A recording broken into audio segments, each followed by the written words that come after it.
নিয়মের পথ ধরে জীবন ক্লান্ত হবে চিরতরে, কোনো এক রৌদ্র জলা ভোরে, যেদিন আমার কান্নাগুলো মুঠো ভরে জমা দেব মেঘেদের ধারে। তোমাদের কান্নার রোল উঠবে কিছুক্ষণ, কখনো নীরবে অথবা উচ্চস্বরে। সুপ্রিয় সুধী, আমন্ত্রণ জানাচ্ছি এনটিভির নিয়মিত আয়োজন আইএফআইসি নিবেদিত সংলাপ প্রতিদিন অনুষ্ঠানে। আমাদের শুক্রবারে নির্ধারিত বিষয় আমাদের সাংস্কৃতিক সংগ্রাম। দর্শক, এই রমজান মাসে সংলাপ প্রতিদিন অনুষ্ঠানটি সন্ধ্যা 6:15 পরিবর্তে প্রতি সপ্তাহের বৃহস্পতিবার, শুক্রবার ও শনিবার রাত 11:30 সম্প্রচারিত হচ্ছে। আপনারা যারা এই মুহূর্তে আমাদের দেখছেন তাদেরও জানিয়ে রাখতে চাই যে এই অনুষ্ঠানটি আপনারা অনলাইনে সরাসরি দেখতে পাবেন এনটিভির ফেসবুক পেজ ও লাইভ টিভিতে। আজ আমাদের সাথে এনটিভির স্টুডিওতে উপস্থিত আছেন লেখক, উপস্থাপক ও অভিনেত্রী এলিনা শাম্মী এবং আছেন একজন সংগ্রামী নারী, মডেল ও অভিনেত্রী শারমিন আখি। আপনাদের দুজনকেই বিশ্ব নারী দিবসের অগ্রিম শুভেচ্ছা জানাচ্ছি। আপনাকেও শুভেচ্ছা জানাচ্ছি, ধন্যবাদ জানাচ্ছি আমাদেরকে আমন্ত্রণ জানানোর জন্য। জি দর্শক, শুরুতেই আপনারা যে কবিতাটি শুনছিলেন তার রচয়িতা আমাদের এলিনা শাম্মী। তো আপনার শুরুটা তো লেখালেখি দিয়ে হয়েছিল। হ্যাঁ, সেরকমই। লেখালেখি বলতে নাটক লেখা, সবাই ভাবে যে আমি মনে হয় উপস্থাপনা আগে শুরু করেছি। লেখালেখি শুরু করেছি তো সেই ক্লাস 4-এ থাকতে। তখন খুলনাতে ছিলাম, আমার হোম ডিস্ট্রিক্ট খুলনা। সেই সময় খুলনায় এখনো একটা দৈনিক পত্রিকা আছে, দৈনিক পূর্বাঞ্চল। তো ওখানে আমি যখন যে স্কুলে পড়তাম, ওখানে একটা ওয়াল ম্যাট থাকে না, ওয়াল পত্রিকা যেটা বলে, দেয়াল পত্রিকা, ওখানে আমার ছোট একটা লেখা গিয়েছিল। তো এই পূর্বাঞ্চলের যিনি সম্পাদক, তার চোখে পড়েছিল যে কোনোভাবে হোক, উনি আমাদের বাসা খুঁজে চলে এসেছিলেন। হ্যাঁ, যে আমরা ওর কাছ থেকে লেখা নিতে চাই। তো সেটা সেই সময় না আসলে ওই আনন্দটা উপভোগ করার মতো অনুভূতি জন্মায়নি। হ্যাঁ, খুবই ছোট। তো ক্লাস 4? হ্যাঁ, ক্লাস 4। শিশুদের কলাম থাকে না পত্রিকায়, ওখানে। তো যাই হোক, সেই সময় হচ্ছে যে এটা আমার বাবা মায়ের জন্য খুবই আনন্দের ছিল এবং আমার আত্মীয় স্বজনরা খুব অ্যাপ্রিসিয়েট করেছিল যে এটা একটা আসলেই ভালো অ্যাচিভমেন্ট একজন শিশুর জন্য। হ্যাঁ, নিশ্চয়ই। তো তারপর আপনি এই যে শিল্প সাহিত্যের চর্চায় কিভাবে আসলেন? তারপরে তো ঢাকাতে চলে আসতে হয়েছে। আমার বাবা একজন লয়ার ছিলেন, ওনার কাজের সূত্রে, এবং উনি একজন ব্যবসায়ীও ছিলেন। সবকিছু মিলে ঢাকাতে চলে আসতে হয়েছে। তো আমার ভাই পড়াশোনা করতে নটরডেমে, তারপরে হচ্ছে আইইউটিতে। এই ঢাকা কেন্দ্রিক হয়ে গেল আমাদের সবকিছু। তো তখন আমি যখন পড়াশোনা করি, আমি স্টুডেন্ট, সেই সময় আমি একটা ইংলিশ মিডিয়াম স্কুলে পার্ট টাইম জব করি। তো সেই সময় তিমির নন্দী আমাদের যিনি শিল্পী, স্বাধীন বাংলা বেতার কেন্দ্রের উনি একজন শিল্পী। তো দাদা ছিলেন হচ্ছে ওখানকার মিউজিক টিচার। তো আমি আর দাদা মিলে অনেক প্রোগ্রাম অ্যারেঞ্জ করতাম। ইংলিশ মিডিয়াম স্কুলে এরকম হয়। তো সেই সময় দাদা বললো যে তুমি তো টিভিতে কাজ করতে পারো। তো আমি বললাম যে আমার আসলে 14 জেনারেশনে কেউ টিভিতে নাই, অ্যাটলিস্ট একটা মিনিমাম যোগাযোগ তো লাগেই। তো সেই আমাকে দেশ টিভিতে নিয়ে গেলেন। তখন তার খুব ভালো যোগাযোগ ছিল, দেশ টিভিতে নিয়ে গেলেন এবং একটা ইন্টারভিউ নিল তখন। তারপরে গ্রুমিং করে দূরপাঠ নামে একটা প্রোগ্রাম আমি প্রথম শুরু করলাম, এটা লাইভ। তো ওই থেকে শুরু। তারপরে আমাদের তানভীর হোসেন প্রবাল নামে একজন ডিরেক্টর আছেন। তো দাদা একটা সিরিয়াল শুরু করলো, সেটা হচ্ছে অয়ের গল্প। তো দাদার সঙ্গে সে সময় আমি কাজ করতাম, তপু খান আমরা একসাথে কাজ করতাম। তখন স্ক্রিপ্টের প্রয়োজন হলো। তো দাদা সেই সময় মিমি আপার সাথেও কাজ করেন, আবার তার নিজস্ব একটা হাউস ছিল। তো তখন দাদা বললো, দেখ তুই তো গল্প টল্প লিখিস, তো দেখ তো স্ক্রিপ্ট করতে পারিস কিনা। তারপরে সত্যি কথা স্ক্রিপ্ট করলাম। দাদাও বললো যে তো ভালো হয়েছে তো, হ্যাঁ, এখানে তো আসলে কোনো করার সুযোগ নাই। অয়ের গল্প প্রথম 22টা স্ক্রিপ্টই আমার অয়ের গল্পের, বাংলা ভিশনের সে সময়। তো তখন আত্মবিশ্বাসী হলাম আরো বেশি করে, যে না, আমার লেখা গল্পগুলো নাটক তৈরি হচ্ছে এবং সেগুলো অন এয়ার যাচ্ছে এবং দর্শক প্রিয়তা পাচ্ছে। এটা আসলে একজনের জন্য কিন্তু অনেক বড় আত্মবিশ্বাসের একটা যোগান দেয়। তো সেইখান থেকেই মনে হয়েছে যে উপস্থাপনা অলরেডি তখন শুরু করিনি, তারপরে কিন্তু এই ঘটনা। তো তারপরে ওই অন এয়ার যাচ্ছে, তারপরে উপস্থাপনারও সুযোগ এলো, এই সবকিছু মিলিয়ে আসলে যাত্রা শুরু। তারপরে তো অভিনয়, এখন তো অভিনয় করছি। না, নিশ্চয়ই আমরা সেই গল্প আরো মানে শুনতেই যাবো। আমরা একটু শারমিন লাকির কাছে আসতে চাই যে আপনার জন্ম বেড়ে ওঠা কি চট্টগ্রামেই? হ্যাঁ, সবকিছুই চিটং। আচ্ছা, তো এই যে সম্প্রতি চট্টগ্রাম জেলা শিল্পকলা একাডেমির মঞ্চে কাজী আনিসুল হক বরুণের নির্দেশনায় একটি মঞ্চনাটক অলজ্ঞানী মঞ্চস্থ হলো, তো এইটার সাথে আপনি কিভাবে যুক্ত হলেন? এটা আসলে মানে বিভাগীয় গ্রুপ চট্টগ্রাম থেকে তো মানে অ্যারেঞ্জ করা হয়েছে। তো ওইখানে হচ্ছে যে সব চট্টগ্রাম বিভাগের মানে আমাদের চিটংয়ের গ্রুপ যতগুলো আছে ওখান থেকে 2 জন করে বা 1 জন করে, তারপর নাট্যকলার ওখান থেকেও 2-4 জন করে, এরকম 22 জন কে মনে হয় সিলেক্ট করা হলো। তারপর হচ্ছে একটা মানে কর্মশালা ভিত্তিক একটা প্রযোজনা ওইখানের মধ্যে তৈরি করে ওটা রেডি করলাম আর কি। আচ্ছা, তো তো গ্রুপের মাধ্যমেই আসলে ওইখানে ইন হয়ে যাওয়া।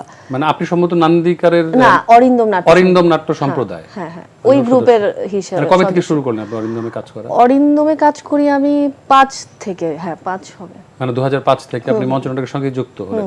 তারপর এখনো আপনি নিয়মিত আছেন? হ্যাঁ, এখন আমি আমার দলের সাথে আছি। তো আপনার অভিনয়ের যাত্রাটা কিভাবে শুরু হয়েছিল ওখান থেকেই?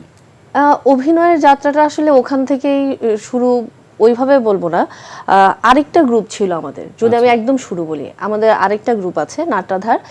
ওই গ্রুপে হচ্ছে যে একটা নতুন প্রোডাকশন মানে রেডি হচ্ছিল, তখন আমি ওইখানে যে মানে পারফরমেন্সটা করি, দেন ওই শোটার পরপরই আমি হচ্ছে যে আমার গ্রুপে জয়েন করে ফেলি। আচ্ছা, তখন আপনি কিসে পড়তেন? 9, হ্যাঁ 9। আচ্ছা, তো তারপর ঢাকায় আসার গল্পটা কেমন ছিল? ঢাকায় আসার গল্প হচ্ছে এরপরে আমাদের চিটংয়ে আমাদের ফিল্ম ডিরেক্টর নার্গিস আপুর একটা ঈদের টেলিফিল্ম ছিল, চিটংয়ে শুট করবে। তো চিটং থেকেই হচ্ছে যে আর্টিস্ট নিচ্ছিল।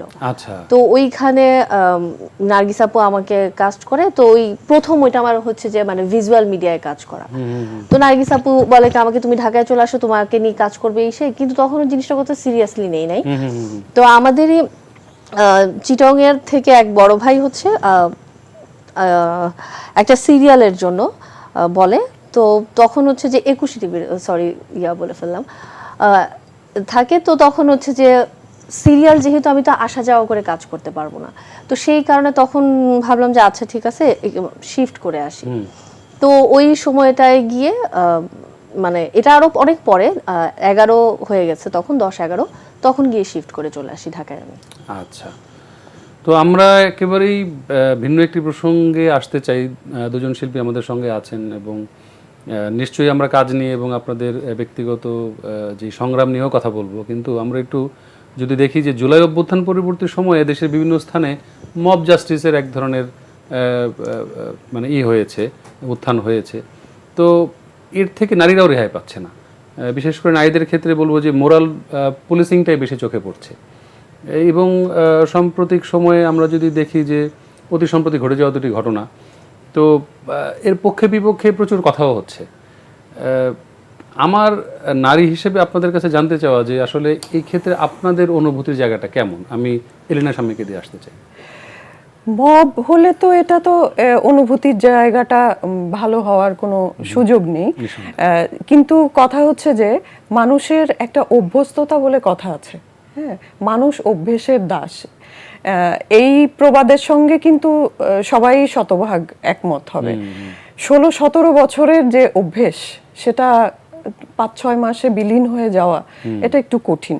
এবং মানুষের ভেতরে যে অ্যাঙ্গার জমে থাকা, মানুষের ক্রোধ, ক্ষোভ, বিভিন্ন আকাঙ্ক্ষা, বিভিন্ন ইচ্ছা, এগুলোকে মাটি চাপা দিয়ে রাখতে রাখতে এটা এক রকম আগ্নেয়গিরির অগ্নুৎপাত, যেটা আমরা দেখেছি যে জুলাই অভ্যুত্থানটা, মানে বলতে না পারার কষ্ট। হ্যাঁ, বলতে না পারার কষ্ট। এবং অভ্যুত্থানটা কিন্তু হয়েছেই সেই বলতে না পারার কষ্ট থেকে, চাপা ক্ষোভ থেকেই, এবং যা কিছু না পাওয়া, পুঞ্জীভূত। ধরেন আপনার প্রচন্ড ক্ষুধা পেয়েছে, তখন আপনার কিন্তু যতটুকু খাবার প্রয়োজন তার থেকেও কিন্তু বেশি খাবার আপনি আকাঙ্ক্ষা করবেন যে আপনার টেবিল সাজানো থাকুক, আপনি অত কিন্তু খেতে পারবেন না। রমজান শেষে আমরা যখন ইফতার করি তখনও কিন্তু একই ব্যাপার মনে হয় যে অনেক কিছু খেয়ে ফেলবো, কিন্তু আসলে ওটা আমরা খেতে পারি না। সেই রকম একটি পরিস্থিতির ভেতরে কিন্তু ছিল এই 16-17 বছর। আমাদের অনেক ক্ষুধা, অনেক কিছুর জন্য আমাদের চাওয়া পাওয়া ছিল, সেগুলো কিন্তু আমাদের পূরণ হচ্ছিল না। সেখান থেকে এই আন্দোলনের উদ্ভব হয়েছে এবং তার পরবর্তী সময়ে মানুষের ভেতরে ওই যে ক্ষোভটা এবং অন্যায় করার, অবিচার করার, মানুষকে ঠকানোর, মানুষের কাছ থেকে অন্যায়ভাবে কিছু আদায় করার এই প্রবণতা কিন্তু আমাদের ভেতরে রয়ে গেছে। এটা তো বিলীন হয়নি। হয়তোবা একটা সরকার পরিবর্তন হয়েছে বা একজন স্বৈরাচারের পতন হয়েছে, কিন্তু তার লালনে পালনে যারা রয়েছে এখানে তারা তো বিলীন হয়নি এখনো, তারা তো মানে সবিস্তারে রয়েছে। তো সেই জায়গা থেকে তাদের যথেষ্ট ভূমিকা আছে। এই মব হচ্ছে আর যেটাই হচ্ছে না কেন, তারা সেই অভ্যস্ততার ভেতরে আছে এবং যারা বঞ্চিত ছিল তাদের সেই কাঙ্ক্ষিত যে চাওয়া পাওয়াগুলো সেগুলো আদায়ের একটা চেষ্টা, হ্যাঁ, এবং সেটা খুব অল্প সময়ের মধ্যেই চাই।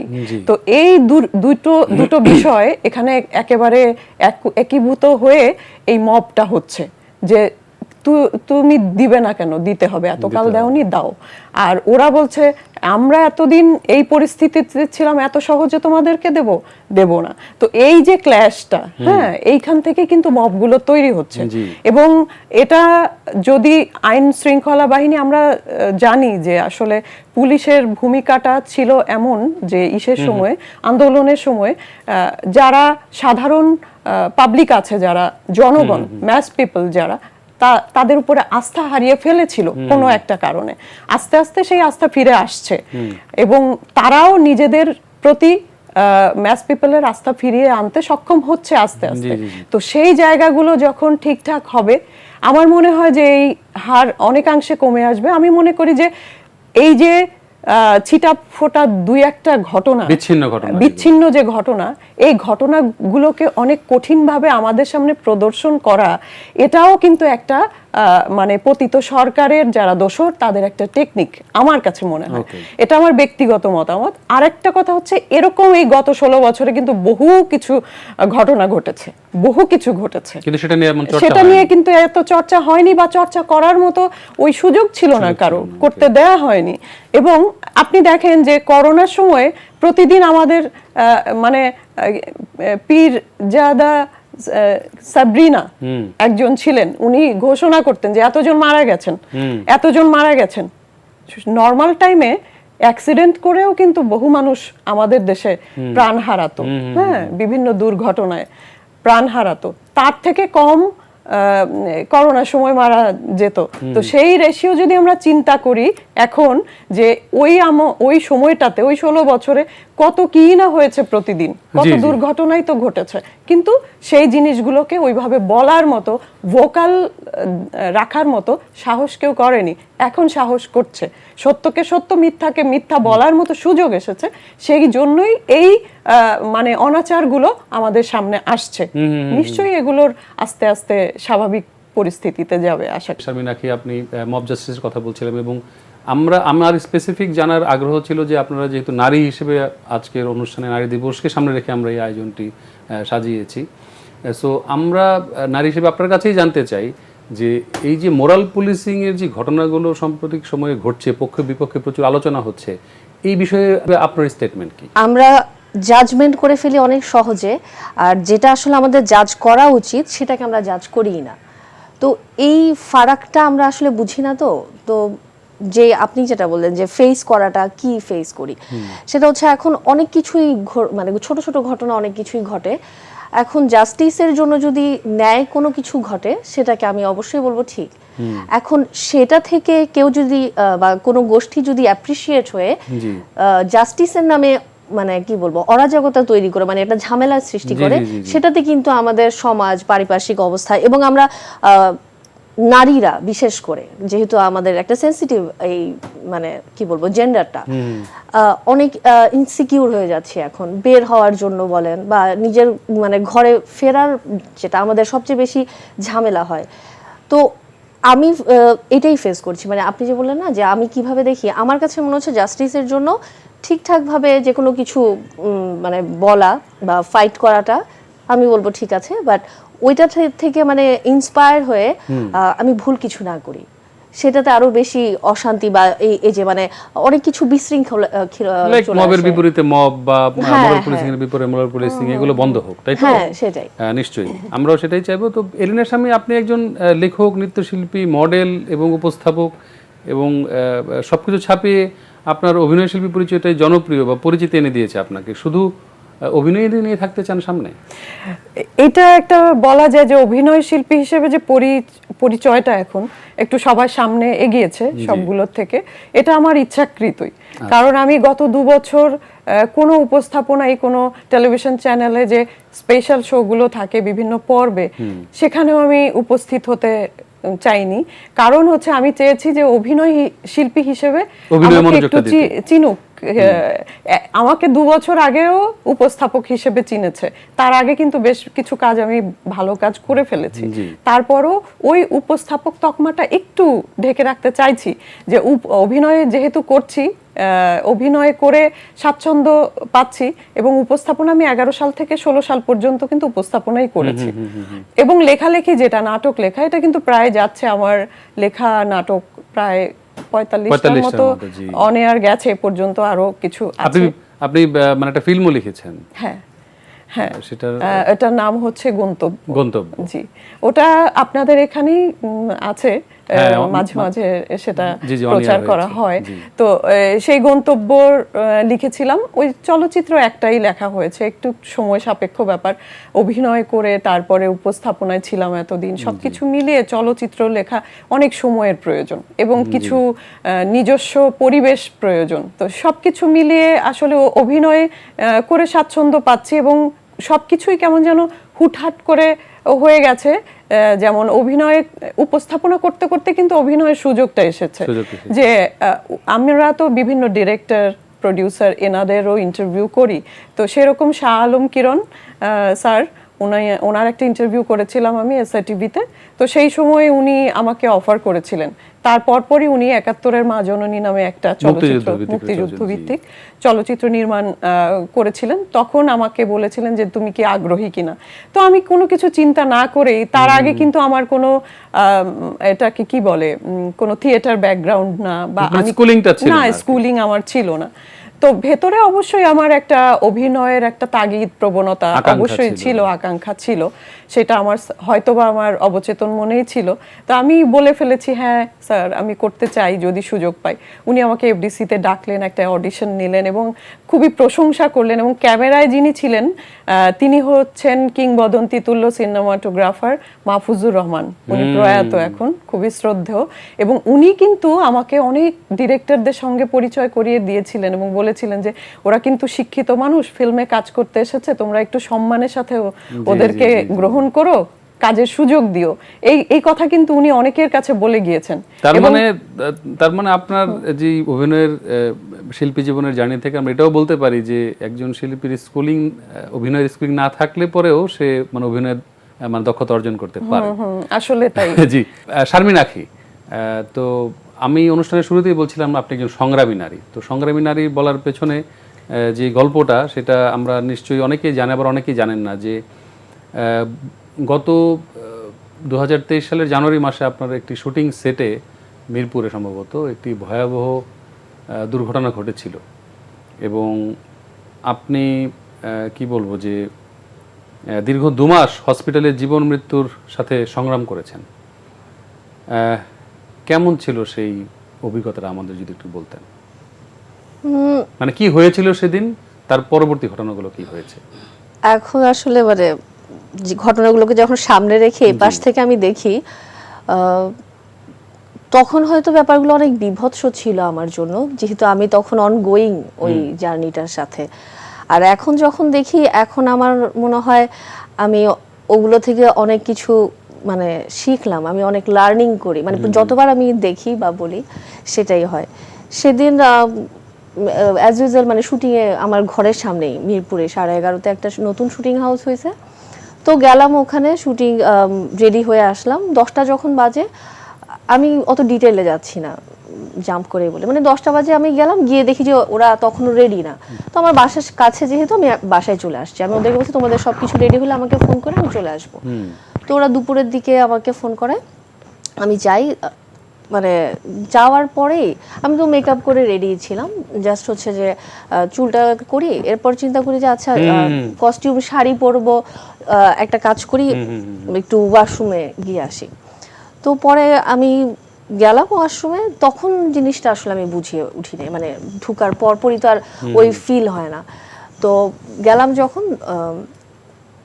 5 সেকেন্ড হবে এরকম, মানে গিয়ে বসা আর কি, মানে জাস্ট আমি ডান সাইড থেকে খেয়াল করলাম যে ওয়েল্ডিং এ করে না কিছু স্পার্ক হয় না, হ্যাঁ ওরকম কোনো স্পার্কের মতো আমার এ পাশে। তো আমি প্রথমে ভাবলাম যে আমরা তো এই যে চোখের সামনে কিছু মনে হয় না যে পানির মতো যায়, ইলিউশনের মতো দেখি, হ্যাঁ আমি প্রথমে ওইটাই ভাবি। তো ওইটা ভেবে এই ডান সাইড থেকে বাম সাইড ফিরতে ফিরতে কতক্ষণ, 5 সেকেন্ড।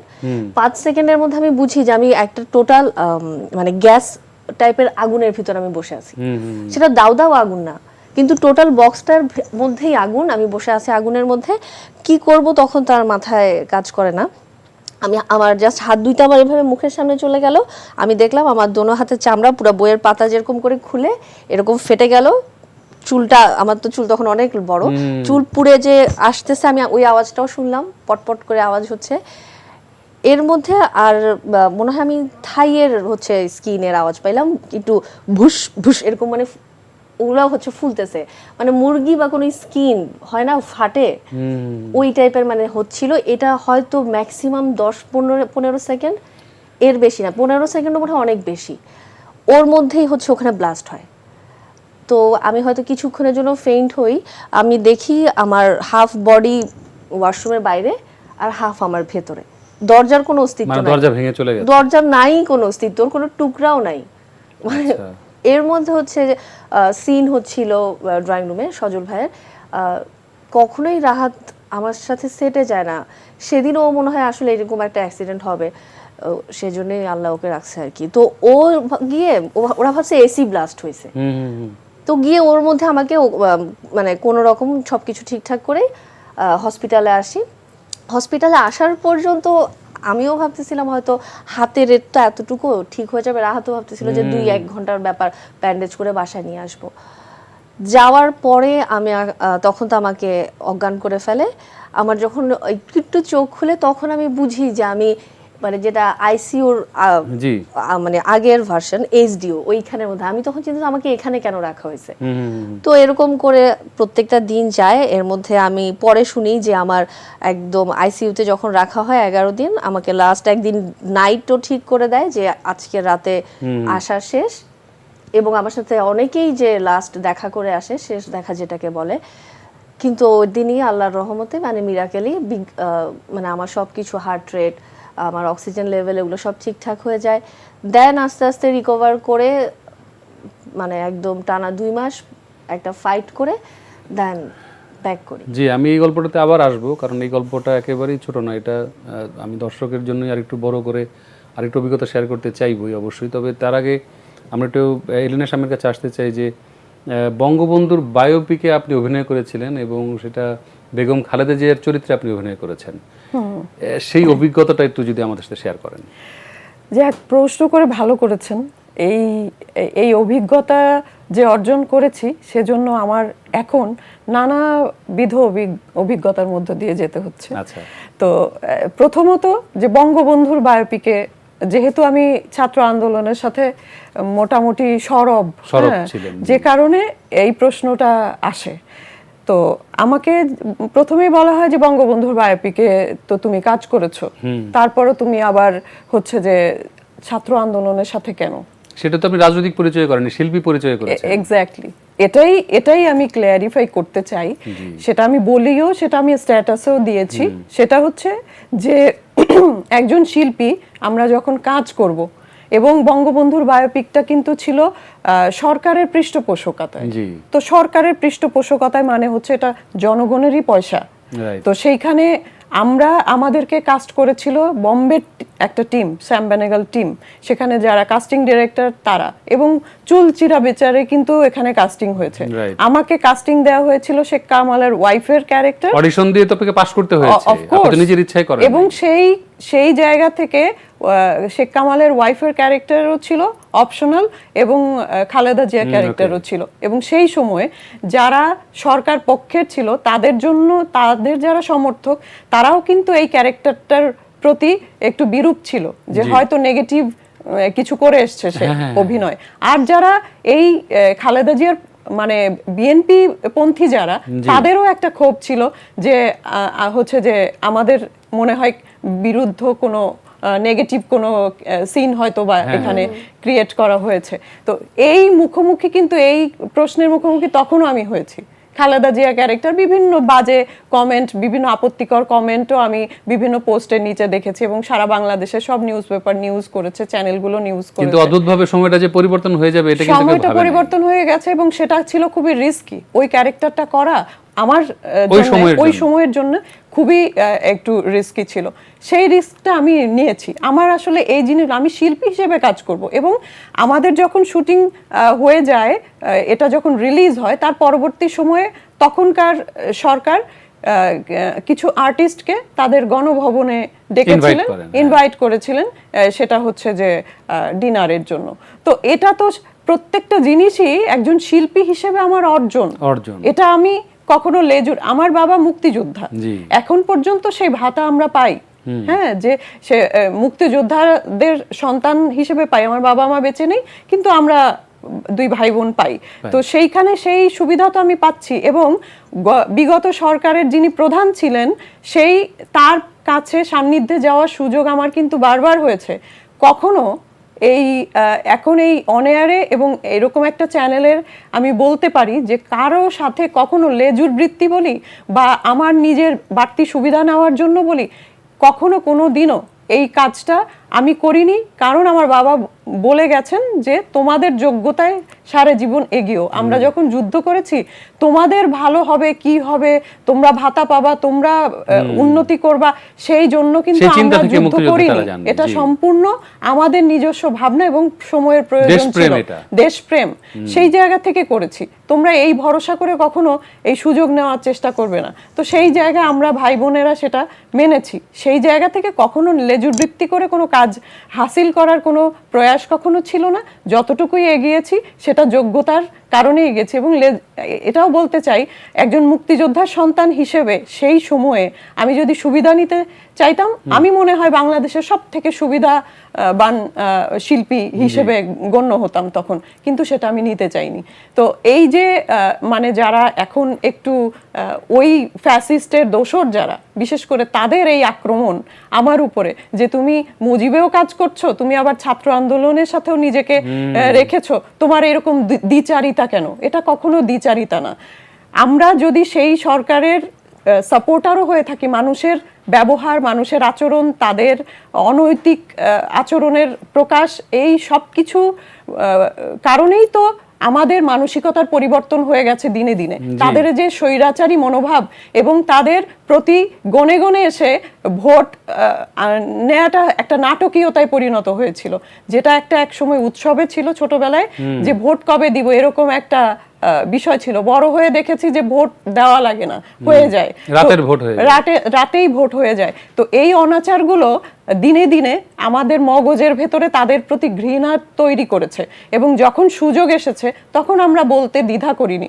আমি শিল্পী হিসেবে, শিল্পীরা অনেকেই আছে যে এই সব জায়গা থেকে নিজেকে সরিয়ে রাখে, কিন্তু বিবেককে তো সরিয়ে রাখা সবার পক্ষে সম্ভব না। জি নিশ্চয়ই। তো আমি আপনাকে একটু থামাচ্ছি এখানে, যে আমরা এই কথা তো বলতে পারবো যে এখন যদি জুলাই আন্দোলন নিয়ে কোনো ছবি নির্মাণ করা হয়, সেক্ষেত্রে যদি শেখ হাসিনার একটা চরিত্র থাকে, আপনি সেই চরিত্রে অভিনয় করবেন, হ্যাঁ বা না বলবেন? হ্যাঁ, অবশ্যই করব, কেন করব না। তার বিভৎসতা, তার যে আচরণ, সেটা ফুটিয়ে তোলার জন্য একজন শিল্পী হিসেবে আমার যা যা করণীয় আমি করব। এটাই তো শিল্পীর কাজ। তো শারমিন আখি, আপনার স্বামী নাট্য নির্মাতা রাহাত কবির, এবং আপনাদের একটা প্রেমের সম্পর্ক ছিল, এবং তারপর সেটা পরিণয় হয়েছে বা বিয়ে হয়েছে, এবং আপনি যখন হসপিটালে চিকিৎসাধীন অবস্থায় ছিলেন, যে গল্প আপনি বলছেন কিছুক্ষণ আগে, যে শুটিং করতে যেয়ে আপনি যেই একটি দুর্ঘটনার মুখোমুখি হয়েছেন, আমরা দেখেছি যে আপনার স্বামী রাহাত কবির সার্বক্ষণিকভাবে আপনার পাশে থেকেছে এবং নিরবচ্ছিন্নভাবে। কেমন ছিল সেই 2 মাসের যে সময়গুলো, কি মনে হয়েছে? আমার তো মানে সেন্সেই ছিল না প্রায় 1 মাস, কারণ ওই আসা যাওয়ার মধ্যেই আমার সেন্স থাকতো আর কি। পরবর্তী 1 মাস যখন আমার সেন্স আছে, বাট তখন তো টোটালি আমি বেডে, মানে কিভাবে হাঁটতে হয় সেটাও আমি নতুন করে শিখলাম।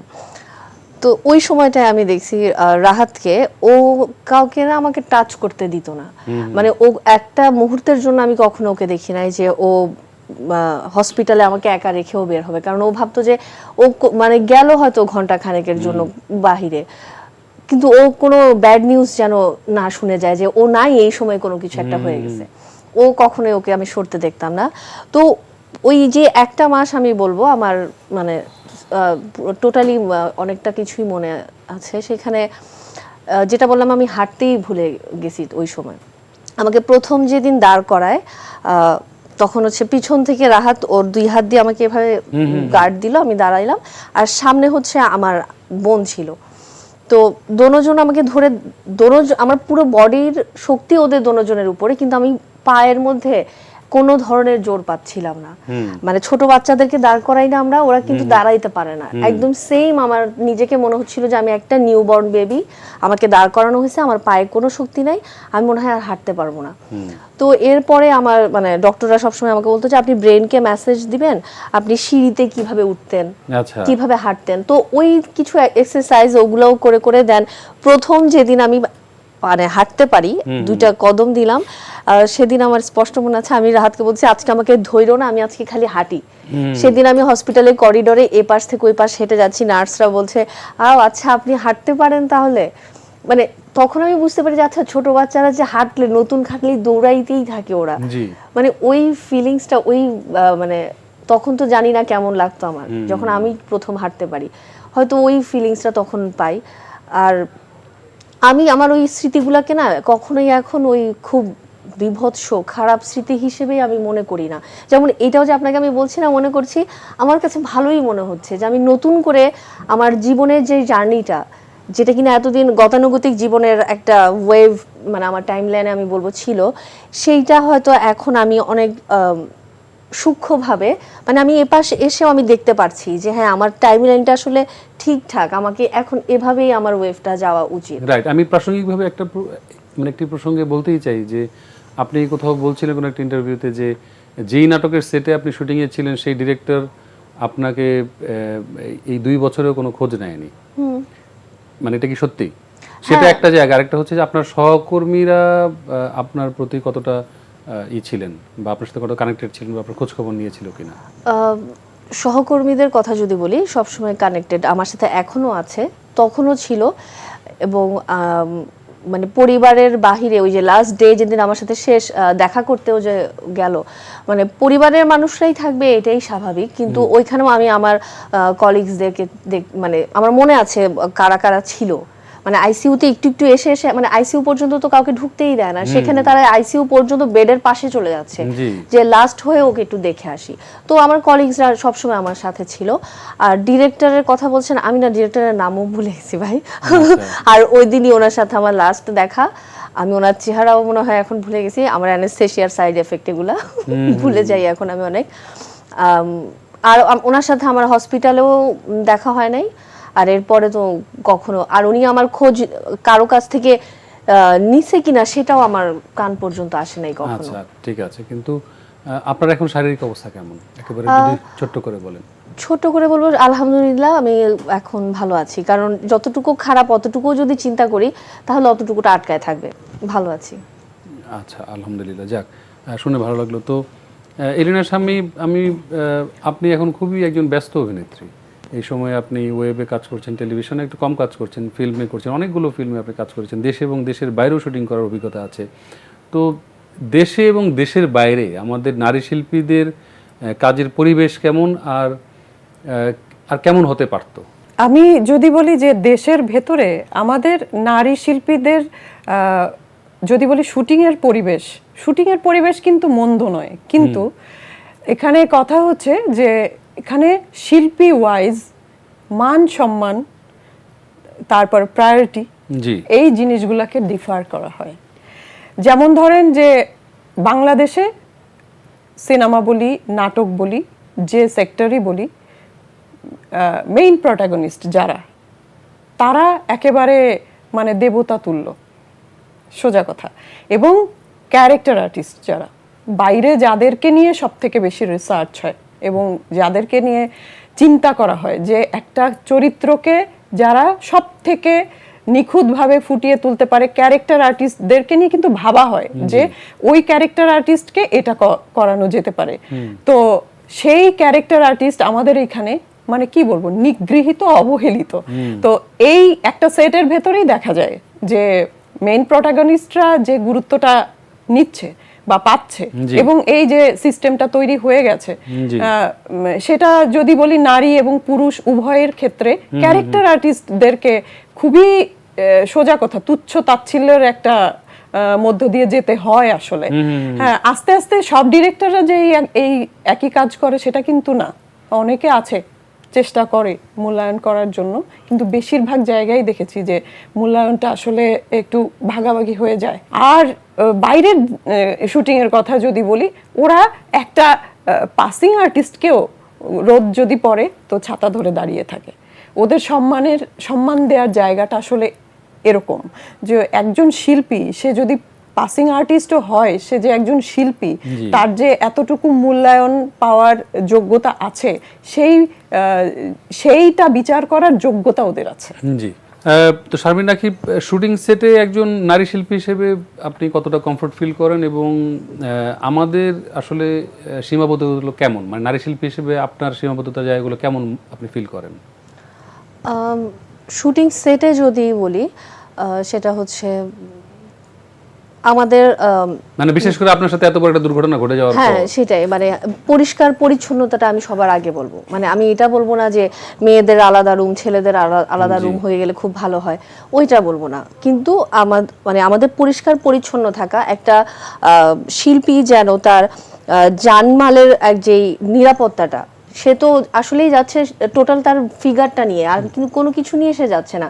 তাহলে তার যে ফিগারটা, এই ফিগার টোটাল বডিটার যে একটা মানে হ্যাঁ নিরাপত্তা, সেই জিনিসটা নিশ্চিত করা, সেটা আমি এখনো পর্যন্ত বলে যাচ্ছি। আমার অ্যাক্সিডেন্টের পরে আমি বলতে পারবো এখনো পর্যন্ত সেটা নিশ্চিত না। শুধুমাত্র যে একজন নারী শিল্পী বলে তা না, কোনো শিল্পীর জন্যই এটা এখনো নিশ্চিত না। আমি এটা একদম বলতে পারি যে সামনে আসলে আমি হয়তো মারা যায়নি বলে আমি এখনো বলে যাচ্ছি কথাটা, হয়তো আমি মারা গেলে এটা অনেক সিরিয়াস ইস্যু হয়ে দাঁড়াইতো, হয়তো তখন গিয়ে সবাই সিকিউর হওয়ার চেষ্টা করত। আমি সেটা হয়তোই যেহেতু আছে, এটা হয়তোতেই থেকে যেন আমি চাই সলিউশনে হ্যাঁ চলে আসুক। আপনি যখন হসপিটালের বেডে, আপনার মনে আছে কিনা, আমিও আপনাকে দেখতে গিয়েছিলাম সে সময়, তো আপনি কি তখনও পর্যন্ত ভাবতে পেরেছিলেন যে আপনি কাজে ফিরতে পারবেন?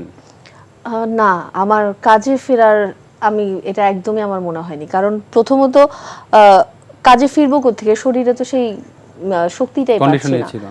আর যখন 6 মাসের জন্য টোটালি একটা অন্ধকার রুমের মধ্যে আমাকে থাকতে হবে স্কিনের জন্য, আমি স্কিন নিয়ে বাইরে যেতে পারবো না। আর আমাদের মেকআপ, তারপর লাইট, এগুলো কোনো কিছুই আমার স্কিনের জন্য তখন ঠিক না। তো তখন আমি তো জানি আমি কাজ করতেই পারবো না। রাইট। তো এলিনা শাম্মী, জুলাই আন্দোলন সহ সমস্ত অন্যায়ের বিরুদ্ধে আপনাকে সবসময় সরব থাকতে দেখা গেছে, কিন্তু একটা জিনিস দেখা যায় আমাদের ইন্ডাস্ট্রিতে, অনেক শিল্পীকে এগুলো এড়িয়ে যেতে দেখা যায়। মানে আসলে ভয়টা কিসের? এই বিশ্ব নারী দিবসকে সামনে রেখে একজন নারী শিল্পী হিসেবে যদি বলি আমি, যে মানে আপনি এই সাহস কোথায় পান, আর অন্যরা এই সাহসটি কেন করতে পারেন না? এখানে আসলে খুব পরিষ্কার করে একটা জিনিস বলা যায়, সেটা হচ্ছে নারীরা, আমি মনে করি যে সাহসী হয়েই জন্মায়। হ্যাঁ, কারণ তাদেরকে সৃষ্টিকর্তা এমন এমন দায়িত্ব দিয়েছেন, একটা সন্তান জন্ম দেওয়া, একটা পরিবারকে ধরে রাখা, একজন পুরুষকে আগলে রাখা, এবং তারা এখন বাইরে কাজ করছে, খুবই দাপটের সাথে বিভিন্ন সেক্টরে সবকিছুই কিন্তু একজন নারী মেনটেন করতে পারেন খুব ভালোভাবেই। তো উনি এই নারী আসলে সাহসী হয়েই জন্মায়, হ্যাঁ। কিন্তু এক একটা বিষয়ে দাঁড়ায় কিভাবে যে ধরেন আমাদের এই প্রফেশনের সঙ্গে আমাদের তো রুটি রুজি একটা যোগাযোগ আছে খুব গভীরভাবে। তো অনেক সময় আছে যে যদি ভয়েস রেইজ করে ওই জায়গাগুলোতে হয়তোবা ঘাটতি হতে পারে, কাজের সুযোগগুলো আসবে না, সমালোচনার নিরাপত্তাহীনতায় ভোগে যে আমি কাজহীন হয়ে যাব কিনা। এই যে ভয়টা, এটা শুধুমাত্র নারী শিল্পী নয়, এটা পুরুষ শিল্পীদের ক্ষেত্রেও ঘটে। কারণ যাকে হচ্ছে একটা সংসার সামলাতে হয়, বাচ্চার জন্য খাবার যোগান দিতে হয়, বাসা ভাড়া দিতে হয় এবং বৃদ্ধ বাবা মায়ের ওষুধের সংকুলন করতে হয়, তার কিন্তু আসলে ওই যে সংগ্রাম এবং সংগ্রামের জন্য ভয়েস রেইজ করা সেই সময় এবং সেই শক্তি আসলে থাকে না একজন শিল্পীর। অবশ্যই একজন নারীর সেই কথা বলার মতো ক্ষমতাও রয়েছে, সাহসও রয়েছে।